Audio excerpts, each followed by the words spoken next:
બીજી મેઇન વસ્તુ, જ્યારે આ જે સ્ટેટમેન્ટવાળા વાક્યો હોય ને, સ્ટેટમેન્ટવાળા વાક્ય, તો એમાં તમારે અમુક વસ્તુ ખાસ ધ્યાન રાખવાની. અમુક વાક્ય જે છે ને એ અતિશયોક્તિવાળા આપેલા હશે, અતિશયોક્તિવાળા.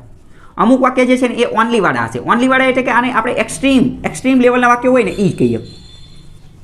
હવે સમજો, ગમે ત્યારે ઓનલીવાળું વાક્ય હોય ને તો મોટાભાગના ચાન્સ છે કે એ ખોટું હોય, મોટાભાગના ચાન્સ છે કે એ ખોટું હોય. પરંતુ તમારે એવું બ્લેન્કેટ એવી રીતે એવું વિચારીને ન ચાલવાનું. પણ તમારે શું વિચારવાનું, ગમે ત્યારે ઓનલીવાળું વાક્ય હોય ને એટલે તમારે તમારા મગજ જે છે, મગજના દરવાજા ખોલી નાખવાના. તમારે મગજ શું કરી નાખવાનું, સતર્ક કરી નાખવાનું કે ભાઈ હવે તમારે આ વાક્યને ધ્યાનપૂર્વક વાંચવાનું છે અને એને અલગ અલગ બાબતની અંદર ઇમેજિન કરવાનું.